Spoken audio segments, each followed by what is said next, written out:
마태복음 22장 제 목소리 들리시죠? 39절부터 46절 저와 여러분이 한 절씩 교독하겠습니다. 예수께서 나가시어 늘 하시던 대로 올리브산으로 가시니 제자들도 그를 따라갔다. 그곳에 이르러서 예수께서 제자들에게 말씀하시기를 시험에 빠지지 않도록 기도하여라 하신 뒤에 그들과 헤어져서 돌을 던져서 닿을 만한 거리에 가서 무릎을 꿇고 이렇게 기도하셨다. 아버지, 만일 아버지의 뜻이면 내게서 이 잔을 거두어 주십시오. 그러나 내 뜻대로 되지 마시고 아버지의 뜻대로 되게 하여 주십시오. 그때 천사가 하늘로부터 그에게 나타나서 힘을 북돋워 드렸다.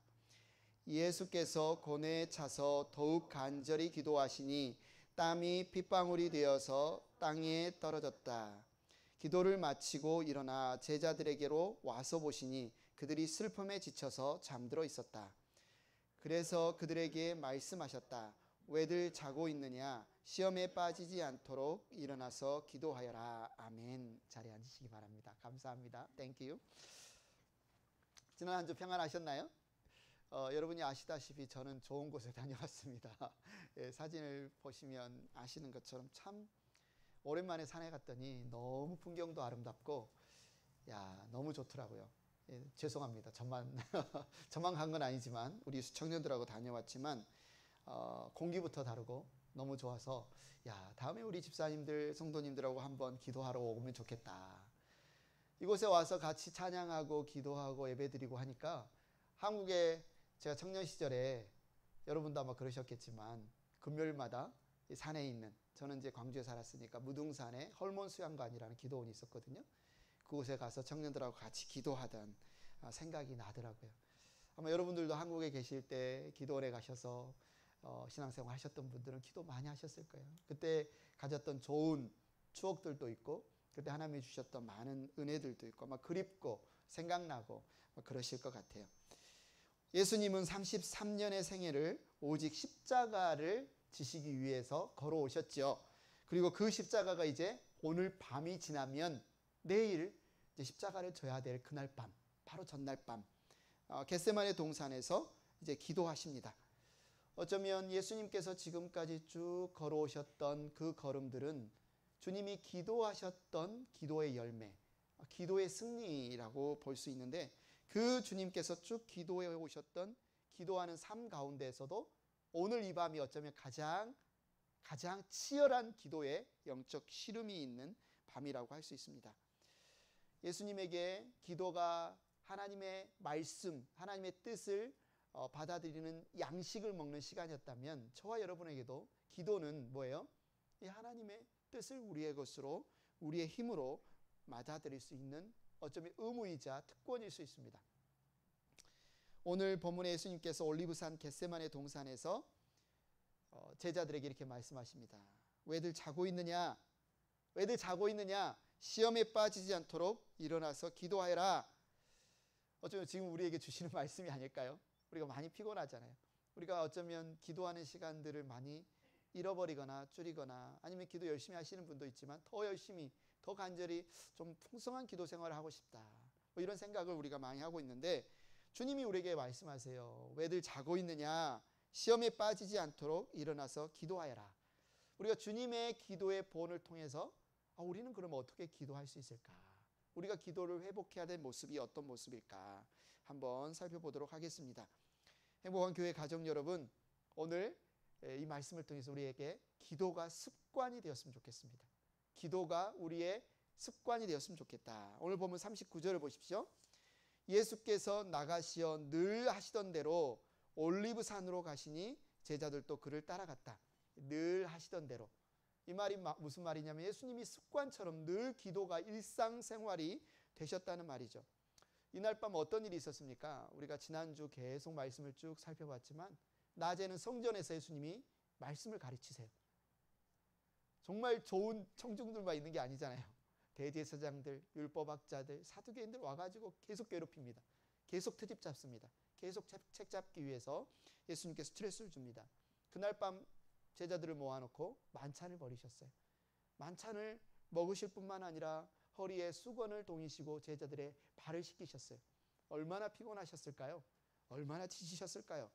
그런데도 예수님이 어떻게 하셨다고요? 늘 하시던 대로. 그러니까 늘 그날 사역 이후에 그날 밤에는 하나님 앞에 나아가 기도하시던 대로, 또 예루살렘에 오시면 늘 가까이 있던 올리브산에 가셔서 겟세마네 동산에 가셔서 기도하시던 대로 오늘도 그날 밤도 십자가에 잡히시기 전날 밤도 늘 하시던 대로 기도하러 가십니다. 예수님의 습관이었다는 거죠. 기도는 예수님의 습관이었다. 평상시에도 복음을 전하고 병자를 고치고 귀신을 내어쫓고 먼 거리를 걸어서 여행하실 때에도 성경에 자주 등장하는 표현이 있죠. 늘 한적한 곳에 가셔서 홀로 하나님 아버지께 기도하셨다. 연례 행사가 아니라, 특별한 일이 아니라, 예수님은 밥 먹듯이, 예수님은 늘 습관처럼, 일상처럼 하나님 앞에 나아가서 기도하셨다. 예수님이 우리를 제자라고 부르고, 우리는 예수님, 예수 그리스도를 따라가는 사람들이기 때문에 그리스도인이라고 부른다면, 예수님의 이 일상의 가장 중요한 부분인 기도가 또한 저와 여러분의 가장 중요한 일부가 되어야 되겠죠. 그래서 오늘 우리가 우리 자신 한번 살펴보기를 원하는 거죠.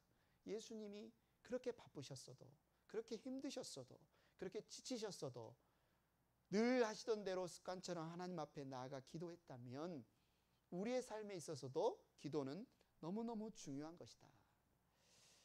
뉴욕타임스 기자인 찰스 드위그가 기자예요, 기자. 전임 작가는 아니고 기자가 700여 편의 학술 논문, 사람들의 습관에 관한 700여 편의 학술 논문을 읽고 또 300여 명의 과학자, 경영인, 전문가들을 인터뷰를 해서 그 모든 자료를 정리해서 인터뷰에서 적은 책이 습관의 힘이란 책이 있습니다. 그런 이 책에서 사람들의 어떤 삶의 어떤 태도를 살펴본 거죠. 왜 사람들은 내가 왜 그랬을까? 후회하면서도 다음에 또 똑같은 일을 반복할까? 왜 나는 그랬을까라고 후회하면서도 똑같은 일을 반복할까? 살펴보니까 바로 그것이 습관이 되었기 때문이다. 습관이 되었기 때문에. 습관이 참 무섭다. 이런 거죠. 습관이 어떤 형식으로 형성이 되는지 그가 이 책에서 이렇게 기록을 하고 있습니다. 그 중에 이제 유진이란 한 사람을 예로 들고 있는데요. 이 사람이 사고를 통해서 기억상실증에 왔어요. 저도 예전에 청년 시절 이렇게 체육대 하다가 한번 씨름을 하다가 뒤로 확 넘어진 적이 있거든요. 그래서 머리를 이 모래주머니에 한번 탁 부딪힌 적이 있는 기억상실증이었습니다. 그때 단기 기억상실증이. 그때 정신을 차렸는데 눈앞에 있는 아이들이 잘 생각이 안 나는 거예요. 대학교에서 사역할 때인데. 그런데 2학년부터는 생각이 나더라고요. 1학년 아이들, 신입생들이 생각이 안 나는 거예요. 마찬가지로 이 유진이라는 사람도 아주 오래전 옛날 기억은 생각이 나는데 최근 기억이 생각이 안 나는 거예요. 자기의 집이 어딘지도 찾을 수가 없는 거예요. 그런데 이 사람을 관찰하니까 놀라운 일이 있는데 이 사람이 늘 습관적으로 밖에 나가서 산책하는 습관이 있었어요. 근데 산책을 하고 나서 이 사람이 자기 집을 찾아오는 거예요. 사람들이 놀란 거죠. 그래서 이 기억상실증에서 자기 집이 어딘지도 모르는 사람이 어떻게 집을 찾았을까? 지도를 보면서 당신이 어디에 사는 줄 아십니까? 하고 물어보니까 또 못 찾는 거예요. 자기 집이 어디 있는지 주소도 모르고 지도에서 가는 방향도 모르고. 그런데 몸이 기억을 하는 거죠. 밖에 산책을 하고 몸이 기억을 해서 자기 집으로 돌아오게 했다. 참 습관이 중요하다. 습관이 중요하다. 나쁜 습관이 우리의 인생을 참 안 좋게 하는 것처럼, 그렇다면 좋은 습관은 우리 인생을 얼마나 복되게 할까? 오늘 말씀해 보면 예수님이 기도하는 것이, 하나님 앞에 나아가 기도하는 것이 정말 습관처럼 늘 하시던 대로 그렇게 되어 있었다는 말이죠. 성경에 보면 나쁜 습관에 대해서 지적하는 말씀들이 나와요. 여러분 기억하시나요? 성경의 나쁜 습관. 예레미야 22장 21절에 보면 하나님께서 이스라엘에게 너 참 나쁜 습관이 있구나 이렇게 지적하시는 말씀이 나와요. 내가 평안하였을 때에는 내가 너에게 경고를 하여도 나는 듣지 않겠다 하고 거부하였다. 너는 어렸을 때부터 이런 버릇이 있어서, 버릇하고 습관이 똑같잖아요. 이런 버릇이 있어서 언제나 나의 말을 듣지 않았다. 이스라엘 백성들이 늘 하나님의 말씀을 안 듣고자 하는 습관, 나쁜 습관이 있었다라고 하나님이 책망을 하시고요. 히브리서 10장 25절을 보세요. 어떤 사람들의 습관처럼 어떤 사람들의 습관처럼 우리는 모이기를 그만하지 말고 서로 격려하여 그날이 가까워 오는 것을 볼수록 더욱 힘써 모이십시다. 어떤 사람들은 참 나 오늘 힘들어서 교회 안 갔어. 나 오늘 좀 쉴래. 이렇게 뭐 우리 모이는 이 교회 예배나 성경 공부에 안 나오기도 하지만 성경은 그걸 뭐라고 하냐면 나쁜 습관이다 이렇게 하는 거죠. 그게 계속하면 이제 아예 잘못된 습관이 되어서 성경에서 말하는 것처럼 어떤 사람들의 습관으로 모이지 않고 습관으로 서로 격려하지 않고 또 이렇게 뭡니까? 험담하고 이런 말들이 습관이 되어버릴 수 있다는 거죠. 우리가 모이기를 힘쓰는 습관, 함께 모여서 기도하는 습관, 이게 너무너무 중요하다. 성경에서 이렇게 이야기를 하고 있는데요. 그렇다면 이런 나쁜 습관을 어떻게 바꿀 수 있을까?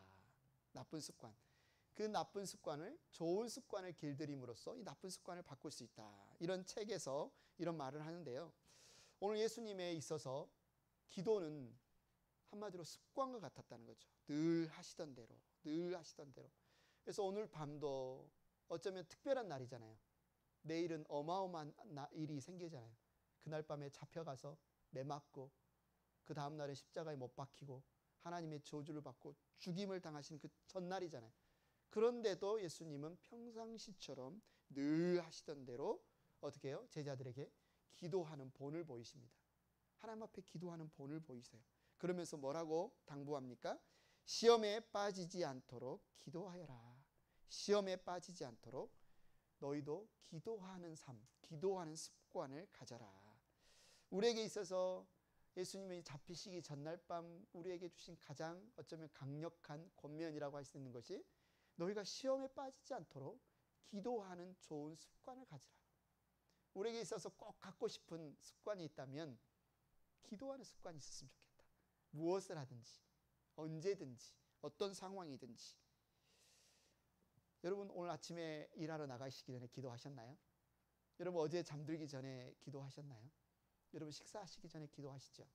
보통 우리가 뭐 이런 시간들은 잘 기도를 합니다. 그러나 좀 더 우리의 기도가 더 풍성해지었으면 좋겠어요. 아마 아주 오래전 찬양인데요. 오늘 집을 나서기 전 기도했나요? 이 찬양 아시죠? 많이 불렀었던 찬양인데 제가 한번 가사를 한번 읽어드릴게요. 이 가사 내용과 같은 삶이 우리에게 기도의 습관이 되면 좋겠습니다. 오늘 집을 나서기 전 기도했나요? 오늘 받을 은총 위에 호소했나요? 기도는 우리의 안식, 빛으로 인도하니 앞이 캄캄할 때 기도 잊지 마세요. 마음에 분노 가득할 때 기도했나요? 쉽지 않죠. 화가 막 여기까지 오는데 기도했나요? 나의 앞길 막는 친구 용서했나요? 기도는 우리의 안식, 빛으로 인도하니 앞이 캄캄할 때 기도 잊지 마세요. 어려운 시험 당할 때 기도했나요? 주가 함께 당하시면 능히 이기리. 기도는 우리의 안식, 빛으로 인도하리. 앞이 캄캄할 때 기도 잊지 마세요. 나의 일생 다 가도록 기도하리라. 주께 맡긴 나의 생에 영원하리라. 기도는 우리의 안식, 빛으로 인도하리. 앞이 캄캄할 때 기도 잊지 마세요.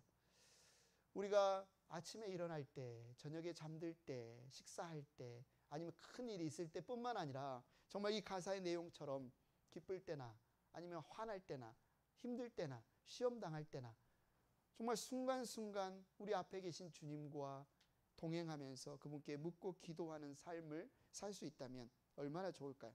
지금 예수님이 오늘 말씀을 통해서 이제 남겨놓고 예수님은 십자가를 지고 떠나시기 전에 너희가 시험에 빠지지 않도록 기도하여라. 정말 기도하는 습관, 삶의 순간순간마다 기도로 하나님 앞에 나아가는 습관을 가져라. 이렇게 당부를 하셨다는 사실을 잊지 마시기 바랍니다. 그렇다면 늘 기도하는 습관이 왜 우리에게 중요할까요?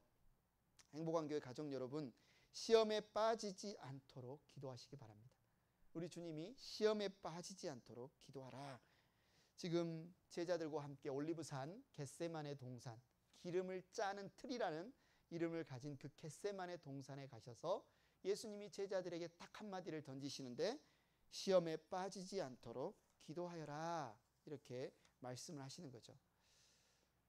왜 하실 말씀이 많으셨을 텐데 내일은 이제 십자가를 지시기 전날 뭐 더 중요한 말이 있을 수도 있는데 예수님은 가장 중요한 말로 선택한 것이 너희에게 시험에 빠지지 않도록 기도하여라, 이 말씀을 하고 계십니다. 어떤 시험이 닥칠까? 어떤 시험을 말하는 것일까? 우리가 오늘 성경 본문에서 보면 예수님이 지금 큰 고뇌에 빠진 것을 알 수 있습니다. 무슨 고뇌입니까? 십자가를 지셔야 돼요. 십자가에 못 박혀 죽으셔야 돼요. 이 세상에 죽음을 두려워하지 않는 사람이 있을까요? 아마 수많은 사람들을 겁주고 죽이기까지 한 살인마, 연쇄 살인마라 할지라도 사형대 앞에서는 벌벌 떨면서 두려워하는 것. 어떤 사람도 죽음을 두려워하지 않는 사람은 없죠. 그런데 그냥 쉽게 죽는 것이 아니라 예수님의 죽음은 어떤 죽음이십니까? 밤중에 이제 끌려가십니다. 심한 모욕을 당하십니다. 조롱을 받으십니다. 침뱉음을 받으십니다. 뺨을 맞고요. 로마 병정들의 잡혀가 옷을 찢기고 등을 채찍에 맞으면 그곳에 살점이 튀어나가서 뼈가 보일 정도로 채찍질을 당하고요. 그리고 나서 무거운 나무 십자가를 메고 골고다 언덕으로 올라가시면 그곳에 두꺼운 쇠못으로 두 팔에 못이 박히고 다리에 못이 박혀서 하루 종일 달려있으면 그곳에서 피가 쏟고 물이 쏟고 그러다 보면 너무 힘들어서 몇 번이고 기절했다 다시 깨어날 정도로 힘든 그 상황에서 물과 피가 다 쏟은 이후에 사람이 죽는 그 십자가형, 그 십자가형을 예수님이 지금 앞두고 있죠. 그 어떤 사람이 십자가형 앞에 두렵지 않을까요? 무섭지 않을까요? 어떤 사람들은 예수님 하나님 아니신가요? 하나님의 아들 아니신가요? 뭐가 무섭겠어요? 이렇게 생각할 수도 있는데 히브리서 4장 15절을 보십시오. 우리의 대제사장은 우리의 연약함을 동정하지 못하시는 분이 아닙니다. 무슨 말이에요? 우리의 두려움, 우리의 무서움, 우리의 고통을 다 아시는 분이란 말은 그분이 그 두려움을 겪어보셨고 그 고통과 그 무서움을 다 겪어보신, 그걸 느껴지시는 분이 바로 우리 예수님이라는 거죠. 그는 모든 점에서 우리와 마찬가지. 그러니까 죽음이 두려우신 거예요. 예수님도 죽음이 두려우신 거예요. 마찬가지로 시험을 받으셨지만 그러나 죄는 짓지 않으셨다. 죄는 없으셨다. 예수님도 우리와 똑같은 사람으로서 십자가 처형 앞에 두려움을 느끼는 것은 당연하죠. 당연히 십자가 지는 거 힘드시죠. 그런데 더 주님이 지금 이 밤새도록 기도하시면서 주님께 시험으로 어쩌면 무서운 고뇌로 다가오셨던 것은 무엇입니까? 42절 본문에 보면 그 시험으로 다가오셨던 그 일이 무엇인지를 이렇게 이야기를 하고 있어요. 아버지, 만일 아버지의 뜻이면 내게서 이 잔을 거두어 주십시오. 예수님께 시험은 뭐냐면 이 잔을 마시는 거예요. 아버지께서 마시라고 하신 이 잔. 아버지, 만일 아버지의 뜻이면 내게서 이 잔을 좀 거두어 주십시오. 그러나 내 뜻대로 되게 하지 마시고 아버지의 뜻대로 되게 하여 주십시오. 예수님께서 왜 이렇게 지금 밤새도록 나중에 보면 땀방울이 핏방울이 되도록 기도했다고 했고요. 마태복음, 마가복음에 보면 예수님이 세 번이나 간절히 하나님 아버지 앞에 구한 기도 제목이었다고 이야기를 하고 있는데 그것이 뭐냐면 아버지께서 마시라고 하는 잔을 마셔야 된다. 도대체 그 잔이 무엇이길래 예수님은 이렇게 힘들어하셨을까? 이렇게 슬퍼하셨을까? 이렇게 고통하셨을까? 이사야 51장 17절에 보면 이 잔은 진노의 잔이다. 누가 마셔야 할? 하나님 앞에 범죄하고 악을 행하여 심판을 받아야 할 죄인들, 우리가 마셔야 될 진노의 잔이다. 이렇게 말하고 있죠. 깨어라, 깨어라, 일어나거라 에루살렘아. 너 주님의 손에서 그 진노의 잔을 받아 마신 에루살렘아. 비틀거리게 하는 잔을 네가 바닥까지 다 들이마셨다. 범죄한 우리가 마셔야 되고 범죄한 우리가 마땅히 죽어야 할 그 자리에 예수님께서 하나님의 진노의 잔을 마시고 우리 대신 십자가를 지시는 그 자리. 근데 이것이 왜 예수님께 그렇게 고통스러운 일이셨을까? 심판받는 게 힘든 일이지만 그보다 더 힘든 일은 뭐예요? 가장 사랑하는 사람과의 분리죠. 우리가 성경을 보면 창세전부터 아버지와 아들은 온전한 사랑의 관계입니다. 온전한 하나됨의 관계입니다. 아버지는 아들을 인하여 영광을 받고 아들은 아버지를 인하여 영광을 받는 관계입니다. 예수님이 하시는 일마다 하늘에서 소리가 들려 이는 내 사랑하는 아들이다. 예수님은 뭐라고 하십니까? 아버지의 뜻을 행하는 것이 내 양식입니다. 나는 내 뜻을 행하기를 원치 않고 아버지의 뜻대로만, 아버지의 말씀대로만 나는 행하겠습니다. 가장 사랑하는 관계, 가장 서로를 이해하는 관계. 근데 그 아버지께서 그 아들에게 모든 진노를 쏟아내시는 그 순간이 오는 거예요. 여러분이 가장 사랑하는 사람에게 외면받는다고 한번 생각해 보십시오. 여러분이 가장 사랑하는 사람과 절교해야 되고 가장 사랑하는 사람이 가장 무서운 형벌을 내려야 된다고 생각해 보십시오. 지금 예수님은 그 가장 사랑하는 아버지께서 자신에게 쏟아놓으시는 그 진노의 잔, 그 형벌을 받아야 되는 그 순간에 지금 있는 거죠. 아버지께서 아들에게 부으시는 이 진노의 잔이 무엇이는지 고린도후서 5장 21절에 이렇게 이야기하고 있습니다. 같이 한번 읽어볼까요? 시작. 하나님께서는 죄를 모르시는 분에게 우리 대신으로 죄를 씌우셨습니다. 그것은 우리가 그리스도 안에서 하나님의 의가 되게 하시려는 것입니다. 하나님 아버지께서는 죄를 알지도 못하시는 거룩한 하나님의 아들에게 죄를 뒤집어 씌웠다는 거죠. 그분은 찬양받기에 합당하시고요, 거룩하시고요, 아름다우시고요, 영화로우신 그분에게 모든 죄와 모든 저주와 모든 형벌을 뒤집어 씌우는 거예요. 이 세상에서 가장 악한 살인자, 가장 악한 더러운 음란한 자, 모든 죄인들의 죄를 다 가져다가 그 냄새나고 더럽고 수치스러운 저와 여러분의 모든 죄를 가져다가 예수님께 뒤집어 씌우고 네가 바로 그 죄인이라고 형벌을 내리는 거죠. 왜 그랬을까요? 왜 그랬을까요? 시편 7편 11절에 하나님은 공정한 재판장이시오 언제라도 악인을 벌하시는 분입니다. 하나님은 저와 여러분을 사랑하십니다. 그러나 우리를 사랑한다고 해서 우리 죄를 없다고 눈 감아 주실 수 있는 분이 아니에요. 왜냐하면 그분은 공정하신 분이기 때문에, 죄에 대해서는 반드시 심판하셔야 되는 분이기 때문에, 그래서 우리를 사랑하시기 때문에, 우리의 사랑 때문에 그분은 자신의 아들에게 우리의 모든 죄를 뒤집어 씌우고 대신 우리는 뭐라고 하셨어요? 너는 이제 무죄. 너의 모든 죄를 예수님이 다 치르셨기 때문에 너는 무죄, 너는 의롭다. 이렇게 선고하시기 위해서 예수님께 너는 유죄, 너는 사형수, 너는 거짓말쟁이, 너는 죄인, 모든 죄를 예수님께 뒤집어 씌우시는 겁니다.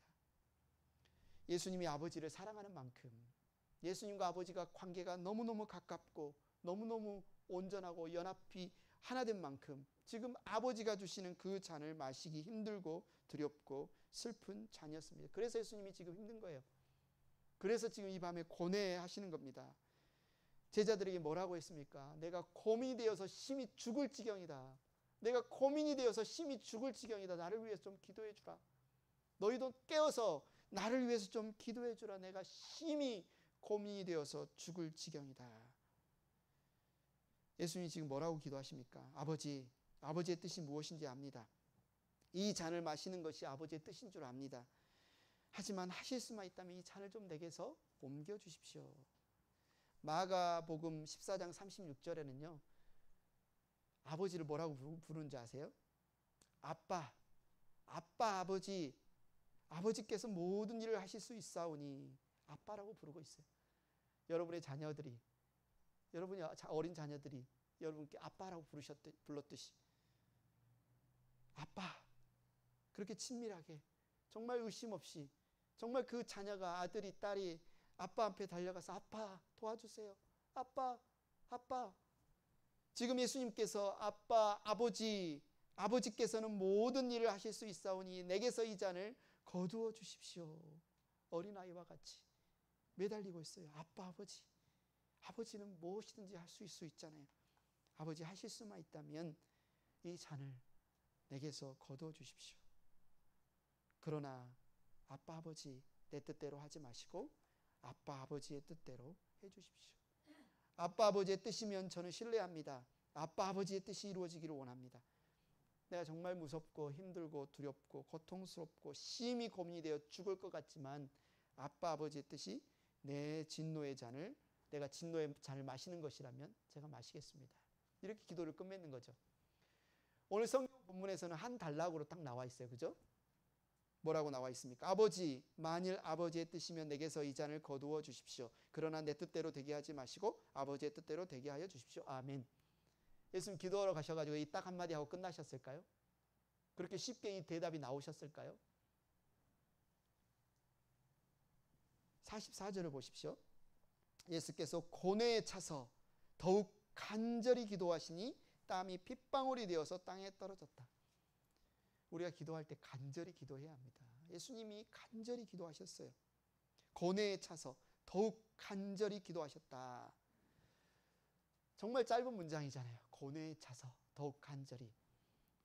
그리고 위에도 만일 아버지의 뜻이면 내게서 이 잔을 거두어 주십시오.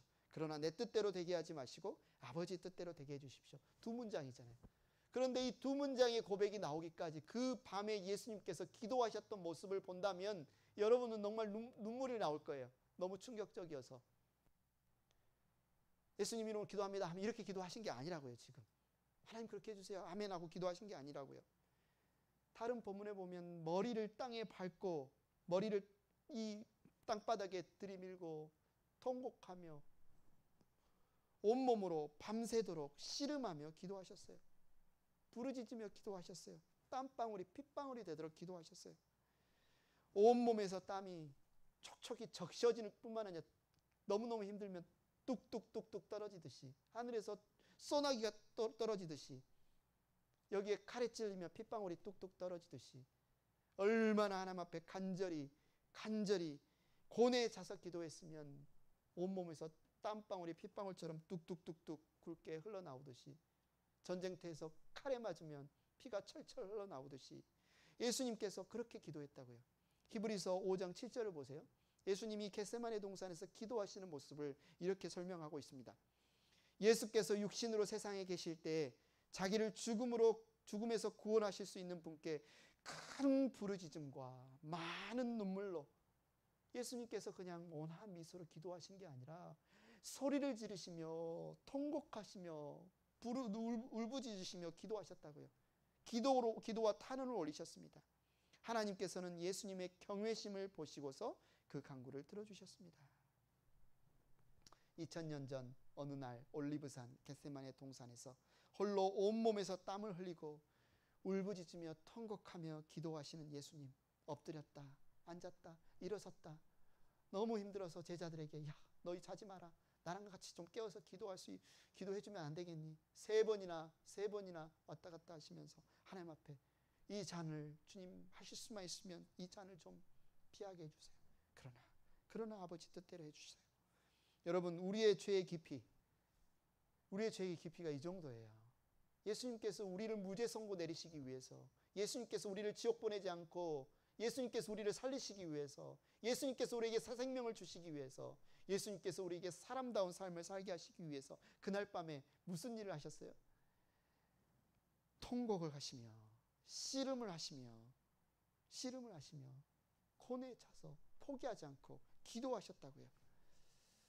여러분 때때로 여러분이 너무 하나님 날 정말 사랑하시나? 예수님이 정말 날 기억하시나? 난 이렇게 힘든데 내 삶이 이렇게 팍팍한데 예수님이 날 생각이나 하고 계실까? 이런 생각이 드실 때 겟세마네로 가보십시오. 그날 밤에 예수님이 여러분을 위해 어떻게 기도하셨는지 예수님이 기도하고 울부짖는 모습을 생각해 보십시오. 예수님이 얼마나 여러분을 생각하시며 예수님이 얼마나 여러분을 기억하시며 땀과 눈물을 흘리시며 기도하셨는지 여러분 생각해 보십시오. 하나님의 자녀가 받는 그 은혜가 뭐 세상 사람들보다 별거 없네? 내가 예수 믿고 구원받고 은혜 받았다고 하는데 별로 커 보이는 것 같지 않네? 그런 생각이 들 때에도 여러분 겟세마네 동산에 가보십시오. 예수님이 그 밤에 하나님 앞에 울부짖어 기도해서 여러분에게 주신 그 은혜, 구원해 주신 여러분의 그 선물, 여러분 기억해 주시기 바랍니다. 예수님은 누구도 마실 수 없는 무섭고 고통스러운 이 진노의 잔 앞에서 고뇌에 차서 간절히 기도하셨습니다. 언제까지요? 내 뜻대로 하지 마시고 아버지의 뜻대로 되기를 원합니다. 이 고백이 나올 때까지요. 쉽게 나온 고백이 아니라는 거죠. 밤새도록 야복강가에서 야곱이 하나님과 씨름하듯이, 예수님이 하나님과 씨름하듯이 기도하며 울부짖으며 기도하며 3번이나 간절히 엎드려 기도하며 그리고 나온 고백이 아버지의 뜻이거든 제가 가겠습니다. 아버지의 뜻이거든 내가 저들을 위해 십자가를 지겠습니다. 아버지 뜻이거든 내가 그 진노의 잔을 마시겠습니다. 그리고 시험을 이기셨어요. 그리고 우리에게 말씀하세요. 너희도 시험에 들지 않도록 간절히 기도해라. 예수님은 깨어서 밤새 기도함으로 시험을 이기셨어요. 그러면 이제 곧 시험이 닥칠 제자들의 모습은 어땠을까요? 예수님은 제자들에게 시험에 들지 않도록 깨어서 기도하라고 말씀하셨어요. 왜냐하면 이제 곧 그들에게도 시험이 닥칠 것이기 때문에. 우리는 성경을 알지요. 어떤 일이 제자들에게 닥쳤는지 압니다. 사탄이 제자들의 생명이 위협을 느끼게 해요. 그렇게 예수님 앞에 당당하게 비껴거라. 우리 주님 나가신다. 만왕의 왕이 나가신다. 어린 나귀 새끼에 올라타신 예수님을 호산나 호산나 외치며 그렇게 자신 있게 예루살렘에 입성했던 제자들이 이날 밤 사탄이 그들의 생명을 위협하자 어떤 생각이 듭니까? 어떤 제자는 걸음아 나 살려라. 베드로는 내가 저런 사람 모릅니다.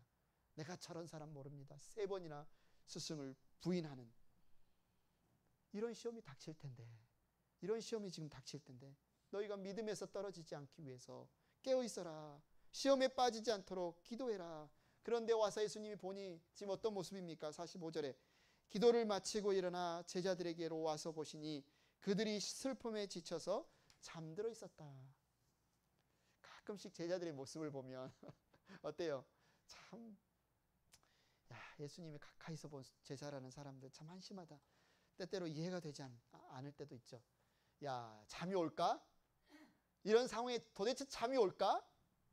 어떻게 잠들 수 있을까? 예수님이 그렇게까지 말씀하셨는데 내일 죽는다 나 이런 고난을 받는다 그렇게까지 말씀하셨는데 어떻게 이렇게 태평하게 잠잘 수 있을까?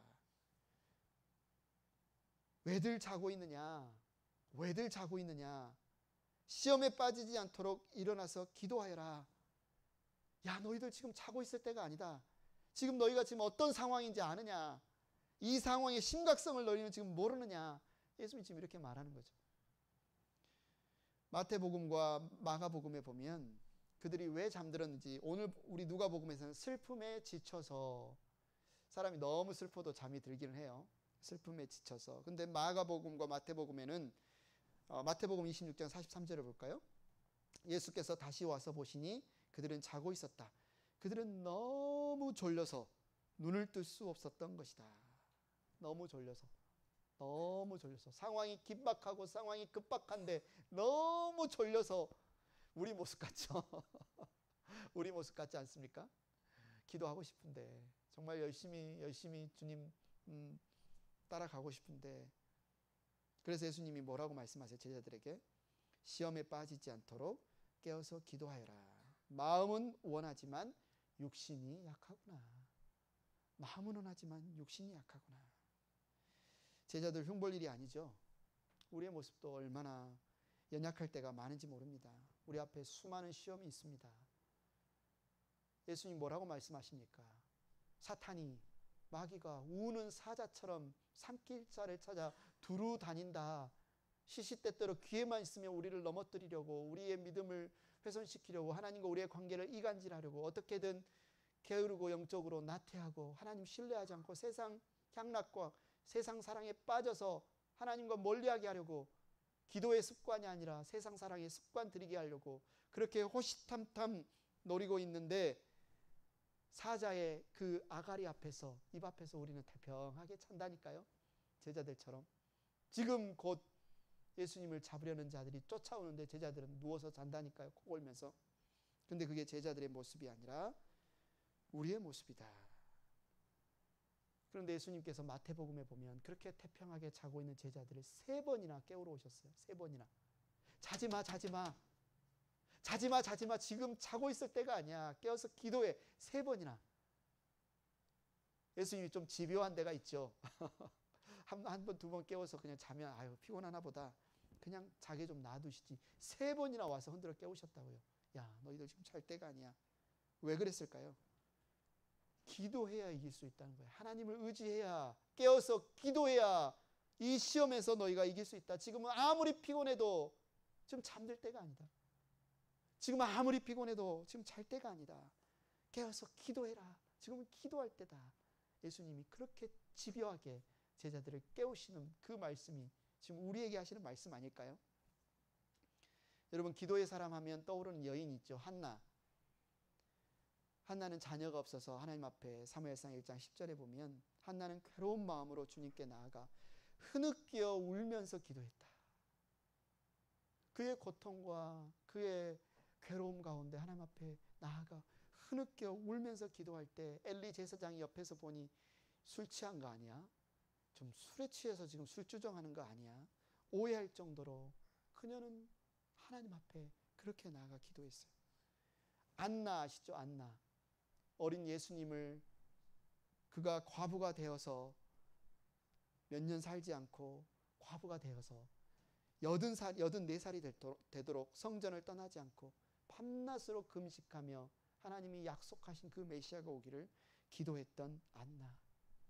성전을 떠나지 않고 밤낮으로 금식과 기도로 하나님을 섬겼던 그 안나. 결국은 성육신하신 하나님의 아들 어린 아기 예수님을 그가 품에 안고 기뻐하는 그 영광을 그가 누렸죠. 여러분, 히스기야 아시죠? 하나님의 예언자 이사야를 통해서 하나님이 그에게 말하면 너 이제 죽는다. 너 이제 죽을 병 걸렸다. 너 못 산다. 이제 죽는다. 히스기야가 그 말을 듣고 어떻게 합니까? 벽을 향해서 하나님께 기도합니다. 하나님 살려주세요. 이미 하나님께서 너는 죽는다 사형 선고를 받았는데 낭떠러지 앞에 선 그 기분으로, 낭떠러지 앞에 선 그 마음으로, 그런 하나님, 내가 부르짖습니다. 신실하신 하나님, 제 기도를 들어주십시오. 살려주십시오. 하나님이 들어주셨어요? 안 들어주셨어요? 들어주셨어요. 그의 생명을 연장해 주셨어요. 기도는 우리들의 특권입니다. 기도는 하나님의 자녀의 특권이에요. 예수님이 아빠, 아버지라고 나아가서 기도한 것처럼 우리도 이제 예수님 안에서 아빠, 아버지라고 언제든지 하나님께 부르며 기도할 수 있어요. 특권이에요. 구하라 그러면 주실 것이요, 찾으라 그러면 찾을 것이요, 두드리라 그러면 열릴 것이다. 우리가 기도할 때 하나님의 뜻이 보이고, 우리가 기도할 때 하나님의 마음이 보이고, 우리가 기도할 때 하나님께 순종할 수 있는 힘이 보이고, 우리가 기도할 때 그 하나님의 사랑이 경험이 되는데, 기도는 우리의 특권인데 왜 기도하지 않을까요? 왜 우리가 기도하지 않을까요? 행복한 교회 가족 여러분, 예수님께서 오늘 우리에게 말씀하십니다. 시험에 들지 말도록 깨어서 기도하라. 우리 인생에 가장 필요한 습관이 있다면, 우리 일생에 가장 중요한 습관이 있다면 무엇을 하든지 하나님께 묻고, 주님, 제가 오늘 무엇을 할까요? 갈까요? 말까요? 할까요? 말까요? 어떻게 할까요? 무엇을 해야 될까요? 우리가 무엇을 하든지 주님께 묻고 기도하고 행하는 습관이 우리에게 있다면 이보다 더 귀한 은혜가 있을까요? 하나님께서 오늘 이 본문 말씀을 통해서 저와 여러분에게 이 선물을 주실 줄 믿습니다. 여러분, 혹시 우리의 기도 생활이 좀 게을러져 있다면, 우리의 기도 생활이 나태해져 있다면, 오늘 예수님의 잡히시기 전날 밤 하신 이 말씀을 통해서 우리가 다시 기도에 불을 지필 수 있기를 원합니다. 아침에 일어날 때 기도하십시오. 저녁에 잠들 때 기도하십시오. 할 수 있으면 1시에 알람을 맞춰놓고 띠띠띠띠 울리게 해서 1시에 기도하십시오. 식사 전에 기도하십시오. 기쁠 때 기도하십시오. 슬플 때 기도하십시오. 누가 생각나면 그 사람을 위해 기도하십시오. 그리고 특별히 저를 위해 기도해 주십시오. 저를 위해서도 꼭 기억하고 기도해 주십시오. 그리고 여러분의 자녀들을 위해서도 기도하시고, 여러분들이 정말 복음을 전하기 위한 그분들을 위해서도 기도하시고, 여러분의 가게에 오고 가는 사람들 하나님의 은혜 안에서 변화되게 해달라고 기도하시고, 여러분이 정말 기도의 습관을 갖는 여러분이 되기를 축원합니다. 이 시간 우리의 이 고백과 마음을 담아서 우리의 이 찬양을 함께 드리기를 원합니다. 원하고 바라고 기도합니다. 원하고 바라고 기도합니다. 이 찬양 우리가 함께 드리겠습니다.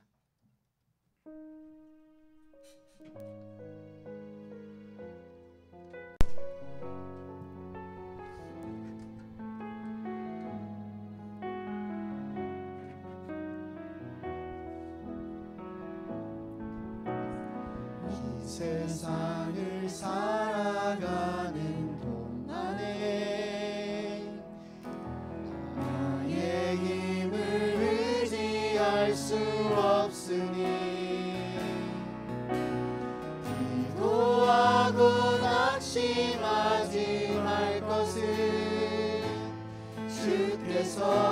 참 소망이 되심이라. 하나님의 꿈이 나의 비전이 되고 예수님의 성품이 나의 인격이 되고 성령님의 권능이 나의 능력이 되길 원하고 바라고 기도합니다. 주의 길을 걸어가는 동안에 주의 길을 걸어가는 동안에 세상에 더 의지할 수 없으니 감사하고 낙심하지 말 것을 주께서